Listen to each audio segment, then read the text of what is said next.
welcome to the show.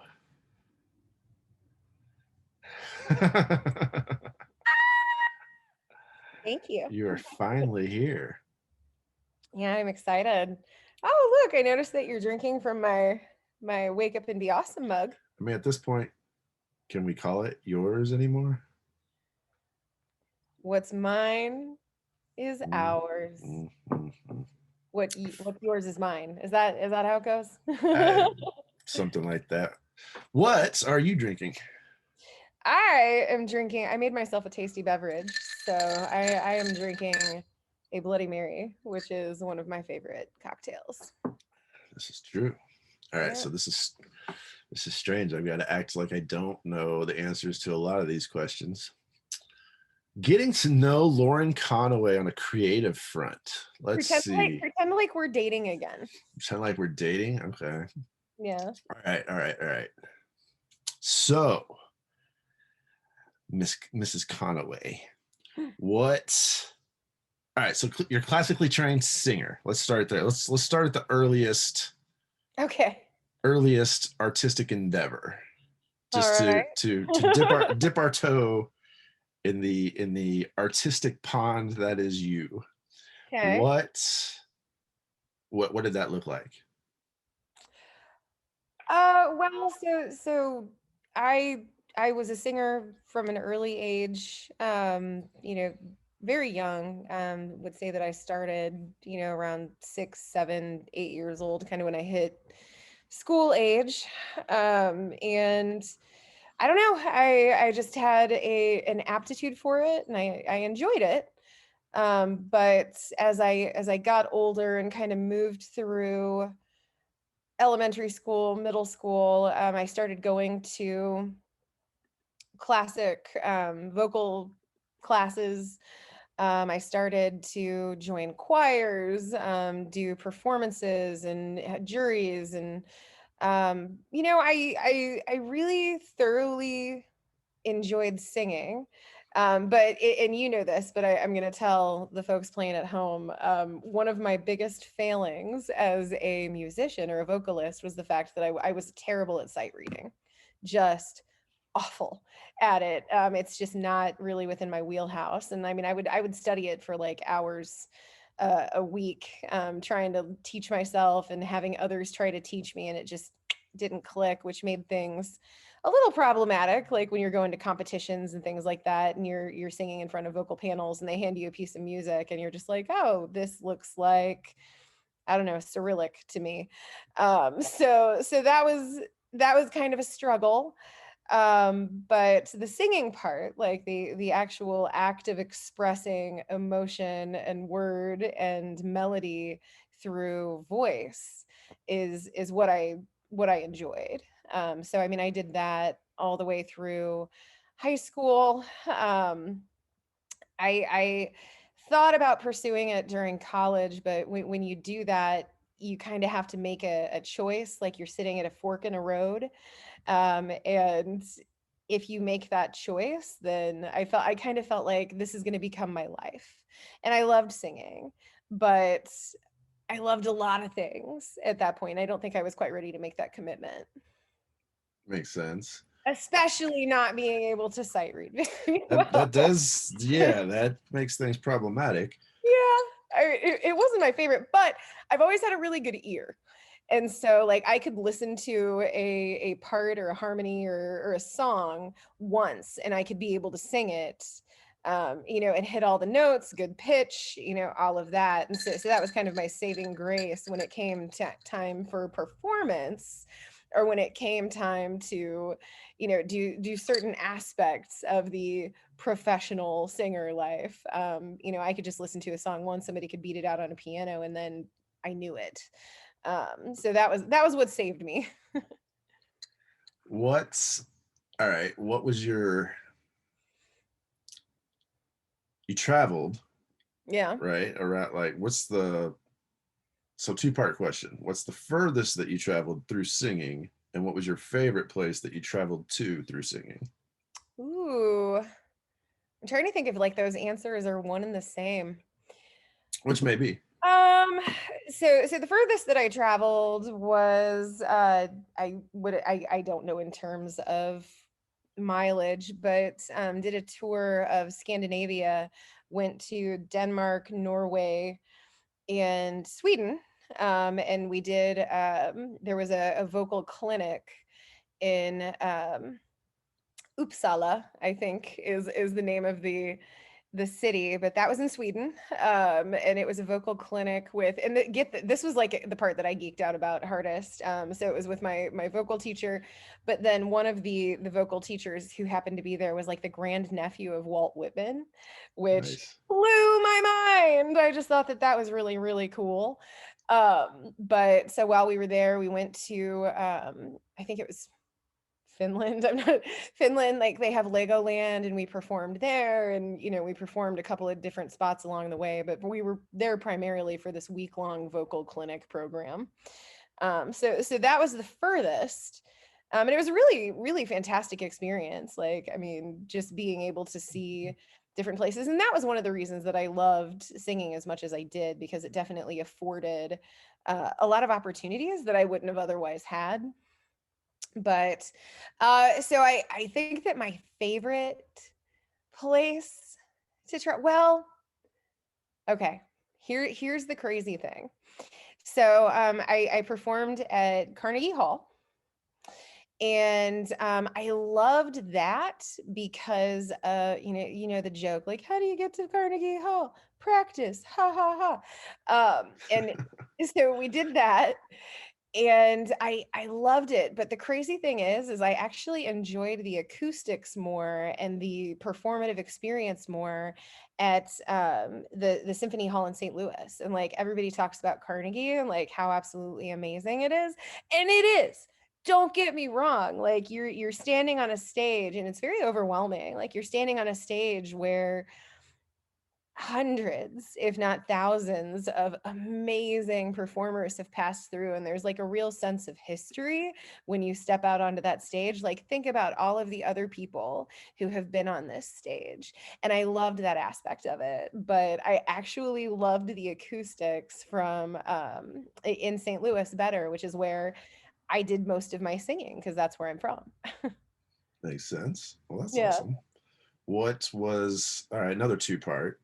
Okay. Did you have a favorite piece that you performed? And did you have one that was just, it never got fun, like it was a chore? So sure. So the one that like I always tell the joke about, like people are like, "Oh, you were a classically trained singer." And I'm like, "Yeah, basically what that means is I know Ave Maria in 6 different languages." And so that's the joke, and ha ha ha, very funny, but at one point like Ave Maria is kind of like the standard. It's the one that everybody wants performed at weddings. It's the one that everybody wants performed at church services. And so every singer who does it professionally in the way that I did it, you learn Ave Maria early and you sing it over and over and over again. And so that one always kind of drove me crazy because regardless of what language it's in, it's always the same. Right. And so that one drove me a little crazy. But the one that I actually loved to perform, and this is specific to me, and keep in mind, like my voice has aged, like being out of constant rotation and use, like my voice is nowhere near where it used to be, but I've actually always loved performing the Star-Spangled Banner. And that's because one of the big reasons is I'm a natural soprano. Even though I definitely sang, I had a pretty decent register, or I guess range, but I could always hit the high notes, and I could always, like, people were always kind of like, when you hit those soaring high notes in the Star Spangled Banner. The thing about the Star Spangled Banner is, it was written by Francis Scott Key. And when it became the national anthem, one of the problems that a lot of people had with it is it's not an extremely accessible song to sing Right. because it goes through a couple of different octaves, and there are some low notes and there are some high notes. And the average person can't do that. They don't have the vocal range for it. And so I always found it really interesting that that was the song that we chose to be our national anthem, this song that only like 40% of the population can really sing. And so that was always interesting to me. So I just always loved that piece of it. I love the reverence behind it. Like audiences love it when you sing the Star-Spangled Banner. But I also loved it because it was a workout for my voice, and that was fun for me. All right. All right. So you said that it came a point where on the path where you had to make a choice. Yeah. Obviously, you chose not to continue singing, other than Yeah. karaoke, which you still rock. All All right. So this is how we met. You're also a writer. Yeah. What did writing? Technically speaking, it's not how we met. Not how we met, but what we bonded over. But So yeah. what did that scratch that singing maybe didn't? Oh, I've always loved words. You know, I mean, you and I, like, we made our wedding literary themed. We love books. And I love, yeah, exactly. I'm super jealous of your background, by the way, you know, and the fact Yeah, that it you does are kind of trump the actually in the same house. busted dolphin, yeah, that you have behind you. Yeah, it's my little dolphin statue. But but yeah, so I don't know. I've always loved words, and I've always loved the fact that you can take words and individually they don't mean much, but you put them together and they have the power to change minds and change hearts. You know, you have always had a focus on fiction, and I've always had a focus on nonfiction. That's always been kind of my wheelhouse. But I love using writing to change someone's perspective. Like that's I don't know. I think that's beautiful. Sure. So tell me about this. You have a book that's baking. Yeah. It's been baking for quite some It's time, been let's baking just for a say. while, but I that's all know. right. It Like takes as long as it takes. someday I'm gonna sit down and I'm gonna pound it out. It's just gonna happen. So I have always been fascinated by intelligence. I love I mean, you know, I married you. So hey, All right, proof. yes. You know, you're a brilliant man. But yeah, I've always been fascinated by intelligence, and in particular, I've always been really, really fascinated because I don't have this skill, and I wish I did. I've always been fascinated by what some people call polymaths. Some people call them like Renaissance men or women. But these are people who are deeply intelligent, but they have very deep knowledge, expert level knowledge in divergent and sometimes actually very, very at odds areas of knowledge. And so for instance, like a perfect example would be Leonardo da Vinci. So Leonardo da Vinci, he was an artist, well known for being an artist, but he was also, you know, he pursued anatomy, he pursued scientific experiments, he did a lot of very different things, and he was beyond proficient at all of them. He had attained expert level knowledge in a lot of very different disciplines. And those kinds of people have always really fascinated me because the average person, you know, almost everybody is smart in some way. They have something that they're good at, something that they're knowledgeable about. You know, some people have multiple things, a couple things, but it's really difficult to find somebody who is, for instance, really, really good at music, but then also really, really good at science, and then also really, really good at this. And that tends to be rare because most people, they kind of focus on one side of their brain. You know, that's where their comfort level lies. That's what they're good at. And so one day, someday, and the reason that I haven't sat down to like storyboard it out yet and like figure it out, is because I don't know my angle. But one of these days I'm going to write a book about polymathism and, you know, give some examples of some really, really famous one. You know, like Hedy Lamarr is a great example, another example of a polymath. You know, she was an actress, active in the arts, but then she was also an inventor. You know, she invented something that it's part of wireless technology, Wi-Fi technology that we still use today. You know, and so, and it's really interesting when you find people who have both of those things living in their head, you know. So I think it's super cool. I don't know how I want to write it up yet, and until I do, I don't want to sit down and try to write it out. Yeah. No, I mean, Yeah. I get that. Like, because yeah, I mean, yeah, you could list the various polymaths. I mean, Benjamin Franklin was a polymath. Like, Yeah. yeah, I mean, Hypatia of Alexandria. Like, I mean, there are yeah, any number from history. yeah, But I don't know the angle that I want to because at one point I was thinking, you know, maybe I'll write it, you know, write what, you know, maybe I'll write it from my own perspective. Because one of the questions that I think is interesting is polymathism, is it learned or is it innate? And I don't know the answer to that question. I'm not a psychologist or a psychiatrist. But I wanted to kind of explore that. Like, could you train yourself to be a polymath? And like, maybe, I don't know. So that was an angle that I thought about. I thought about writing kind of a personal record of, you know, maybe I try to become a polymath, you know, and, you know, just do like a lot of research and kind of follow my own journey. And then I was like, yeah, that seems a little self-serving. And like, I don't know if I want to approach it that way. And so I'm like, I don't know how to tee it up, but I feel like once I tee it up and like figure that out, everything's going to fall into place, or at least I really hope. that's the hope. Yeah. Makes sense. Yeah. All right, so wearing the Innovate Her shirt. That was me, Kia. Yeah. Ah, the joys of filming in a house with an overprotective puppy. Hi, sweet girl. Okay, Hi. so we're gonna jump to Innovate Her Yeah. and the various creative.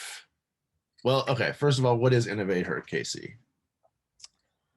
So my boilerplate answer to that question is, so InnovateHER KC is my business. I'm founder and CEO. We are a 4,300 plus member, I think, women's leadership community that serves the Kansas City area and outlying areas. We approach our work with a lens to inclusion and belonging and low barrier to entry, making it as easy as possible for as many women as we possibly can to access the support, resources, you know, all of the benefits that we offer.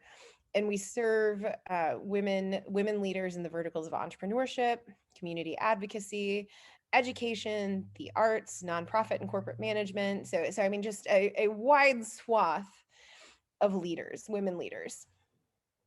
Okay. So So, how do you? Oh, go ahead. no, go ahead.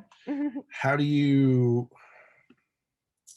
So how do you express yourself artistically with or within IHKC? So I love that question because I think that anybody who starts something from scratch, that's inherently a creative process, Yeah. because there's no real blueprint, right? Like Right. nobody was tapping me on the shoulder and saying, hey, if you want to start a women's leadership community, this is what you have to do and these are the boxes that you have to check. And so at every point along our journey, I feel like it's been a creative process, because I get to sit down and I get to think through, how can we make impact? How can we serve our members better? How can we reach the community better? How can we market ourselves? How can we recruit? And so being able to sit down and brainstorm that out and prototype that out and figure out what that path forward is, and getting, honestly, like getting very experimental with it. One of the benefits of belonging to a small organization that's not beholden to a lot of different interests is the fact that I get to be experimental. Like I get to try things. So like for instance, So right around the time the pandemic started and everybody went into quarantine, we have a lot of creative members within InnovateHER KC, artists, performers, graphic folks, writers, and so we would be talking about that within this virtual community that we steward, and our creatives were having a really hard time because gallery attendance is down, nobody's having Sure. live shows, like where do we show our art? How can we hustle? How can we sell it? And so that was the problem that we were presented with. And so then Innovate Her KC, like the team and I, we had to sit down and we had to think, okay, how can we serve our members that are experiencing this problem? So we tossed around some ideas, and what we came up with was Innovators Create, which is a virtual online exhibition that lives on our website, and it features the artwork and the not just artwork, but I think we've got a couple of poems in there. We've got a video piece, but like some of the works of our members. And so not only are we highlighting our creative members, but we also had to be creative in the process of determining, okay, what do we want to do? How are we going to do it? And then going from there. And I get to do that every day. I love it. I love that aspect of it, just getting to play and figure out how we're going, like how are we going to fix these problems and how are we going to serve the women who belong to this community that we're building. Nice. Yeah. That's awesome. How's the tracking as far as, now that it's out there on your website, as far as, do you know how many eyes have now seen this art during the pandemic? So I don't, and I do have to, so this is one of the downsides of being a solopreneur and do it. So I am not a web expert. Like I built a lot of our website, with the help of another agency, but I have to figure out how to fix the tracking in Google Analytics. Yeah. And I have to fix it, and I don't know how to do it. So I'm trying to so when you see me like messing around on my phone and like we're sitting here watching TV and I'm doing stuff, sometimes I'm just Googling random stuff like that. Like, how do I fix the Google Analytics and put the code, like the back end code into our, into our hosting plat? Like, I don't know. I don't know how to do it. I do know. So we did an event, a launch event, where we talked to some of the artists, and we did have a sponsor, and I do know that at this point I think has garnered like, I don't know, upwards of 100 views, which is good. Yeah. In the various places that we've had it. So that's good. And we are planning another kind of discussion event with some of the other artists who are featured in the show, over the course of the next couple of months. And so we're just going to hope to kind of keep eyeballs on things that way. Okay. Very cool. All Yeah. right. Let's see. Where to go? See, that's what I told you. Like the polished professional in you is going to raise an eyebrow or two, as it were. Never. No judgment. No judgment. All right. So, that's cool to know that, as a CEO, someone as creative as you is able to still tap into that part of yourself. Well, and I think that every entrepreneur does, Yeah. in some form or fashion. Like whether you're selling a product, which a lot of startups are, or whether you're selling, something more ephemeral, like Innovate Her, we're selling community. That's what we're Right. selling, which is a very weird thing to sell at times. Like you've seen it often Mhm. enough. It's real strange.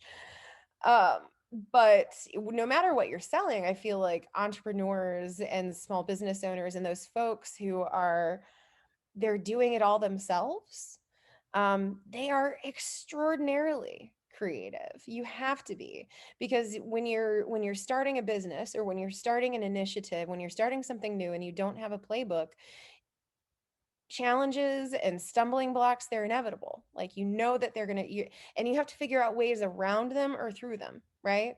Yeah. And that in and of itself is a creative process. Problem solving. That's really what it is. Yeah. And it's constant. True. Yeah. All right. So besides the book, And I mean, IHKC is your heart. What do you have any, I mean, any other, what am I trying to say? What artistic endeavor is on the horizon, or is it just the book? Is it the I just mean, so there's the book, you know, I do want to get back into writing more like think pieces. What's interesting is, you know, I've been doing Innovate Her for, in some form or fashion, for about 3 years now, full time for I think almost two at this point. And so I'm kind of mired in a lot of stuff, but I do want to get back to writing. You know, what's interesting with Innovate Her is like I have people approach me now and they're like, "Hey, do you want to come and talk to our group, or do you want to, you know?" I have folks who call me and they're like, "Hey, talk to us about like women's equity and diversity." And like March was huge for speaking for me. Um, because March is International Women's History Month. right? So like every March, I'm just like, oh, steel yourself, ladies, like it's coming. Um, but yeah, so I do want to get back into writing some of those, like some of the thoughts that I have and the things that I've learned through this community. You know, another thing that I really, really, really love, and we haven't touched on this yet, and I don't even know if you know, like, how passionate I am about it, but I really want to get back into human-centered design. Like you and I have talked about it in the Yeah, past, and I've done a couple of workshops on it, and I'm certified in it. And like that's creativity to me. Because again, it's like it's problem solving, but it's a problem solving methodology that kind of gives you a path to being creative. Like this is a form of creativity, you know? yeah. Uh, so that's really interesting to me. So I kind of want to get back into that. And like there have been a couple of times where with innovator events, when we're like designing and developing the event, I'm like, can we integrate like some kind of design thinking element? Like even if it's just like a quick brainstorm or small group session or something like that. And then because it's just me, I answer myself and I'm like, yes, we can do that. Explains a lot about what's going on when I get home from work. Yeah. What okay, so we hadn't touched on, so you are a podcaster as well. What itch does that scratch? I mean, because that's a whole other level of creativity going on. I mean, when I think of all of the different creative endeavors that I've tried over the years, I think what it all comes back to is communication and people. Like everything that I have ever done, I have the linchpin for me is I have found a way to communicate something that I'm feeling or communicate with people about what they're feeling. And so podcasting to me, like I freaking love podcast. Like podcasting is super super low lift for me. You know, so I'm co-host of this one of the co-hosts of the Startup Hustle podcast. And it is an entrepreneurship podcast. I, of course, interview lady leaders, founders, influencers, you know, and we have an audience of about I think we average like 80,000 a month. We're listened to in 170 different countries. We recently launched Startup Hustle TV, which is a web series that follows, you know, cast members, myself included, as we build our businesses. And it's all of it. Like I love doing it because it allows me the opportunity to tell people stories just like you're doing right now. Like you're letting me tell my story, but I have the privilege every week to sit down, well, sometimes multiple times a week, but I get Right. to sit down with an awesome badass woman and I get to ask her questions and I get to make her look good. And that, like, I even tell my guests when we're doing like our pre-show warm, I'm like, my job here is not to ask you gotcha question. My job is to make you look good. um I want the women that when we are amplifying their stories and telling their stories, and one of the things that I am so passionate about is enabling them, and I tell them this as well, like, it's not my world, it's your world. I'm just living in it. I'm going to follow you. Like, I'm going to, you take the lead conversation, because we're going to talk about whatever you want to talk about, because that's what I want to get at. There are any number of things that I could talk about related to business and entrepreneurship, but I want to hear your story. And so one of the things that I love about podcasting is, like, it's the perfect opportunity. Like, I get to hear people's stories, and I get to help them tell their stories. And it's really beautiful. Nice. Yeah. Well, my season finale here, are at the end of our episode. Shut the front door. No, it went fast. All right, so I usually end by saying where can everybody find you? You've named a few. Startup Hustle. Yeah. So definitely check out the Startup Hustle podcast. Startup Hustle XYZ, I think, is the URL. You can also find Startup Hustle TV on YouTube. InnovateHER lives on, we kind of live on Twitter, but I hate Twitter, so I never use it. But we're on LinkedIn, we're on Instagram, we're on Facebook. And if you just search InnovateHER KC, all one word, we should pop right up. Definitely give us a follow. We love our social media channels. Me personally, find me on LinkedIn, find me on Facebook, Lauren Conaway. I'm pretty easy to reach out to and get to know. And I'll put all the links down below like I normally do. But thanks, in the meantime, thanks for having a drink with me. One of many that you've had, but Wait. Can we do like a? Hold on. Let's see. Wait, So I have to do it the right way. The wrong over way. here. Okay.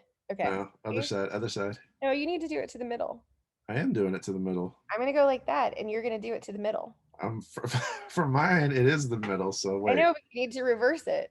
That's what I'm saying. So we can clink glasses. That's what I thought we were doing. What? No, bring it back. What are you doing? 1, 2, 3. Clink. Yeah, but see, I'm saying the recording of it, it's the other way around. This is the middle here.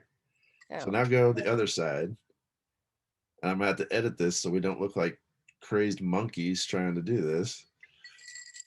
All right, close enough. Never mind. What I had meant to say was, thank you, my baby. All right. I will see you shortly. That's right. And that wraps up our visit and our season. So I just want to say thanks to all the names you'll see go across the screen here shortly. All my guests who were on this season. We'll be back. I'll be back for a second season. In the meantime, like, share, subscribe.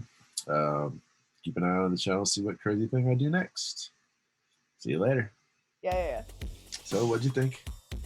You need to talk faster. I don't talk fast. I mean, I know that. I live with you. But well, so this is supposed to feel natural. All right, so talk faster. In that case, it was lovely and wonderful. And you know what, Aaron Joshua Conaway, I am damn proud of you. Well, thanks. Individual. I'm pretty glad we're hitched. Well, that is nice. I enjoy it myself. You are quite the season finale guest. I'm quite with the faces and everything. I know. That's just an extra added benefit. Bonus. You are one of, what is it, 15? Yeah, 15 total. Well done, love of my life. Their names are going to be going by here shortly. Hi. Wait, there's Brandon and Sarah and Daniel and you were there and you were there. Except now I'm going to have to do them in that order or you're just going to look like a crazy lady. No, you don't have to do them in that order. I'm okay with looking like a crazy lady. Yeah. I'm used to it. I guess off season you can have your mug back. Yeah, I think I am going to reclaim it. I love that mug. Hey, shout out to Classy Alcine who gave me that mug. I love that damn mug. Thanks, Classy. It's very nice. Classy. It holds bourbon well. I don't even know if like the people at home can tell, but that thing is huge. It's I mean, giant. it's like the size of my head almost. Okay, not quite. I love it though, and you always steal it. It was in my first episode, and then it had to stay. And so, I mean, I'll allow it, but Thanks. that doesn't mean I have to be happy about it. I'm glad you'll allow it. Okay. You're such a tyrant. See what I live with, everybody? Nobody believes me. Everybody at home is like, man, he's so lucky. Yeah. No, I'm so lucky. You know what my They're baby not using did? that word. So my baby, he made us Buddha bowls tonight with like sweet potatoes and edamame. All right. Thanks, everybody. We'll see you next season. Amazing.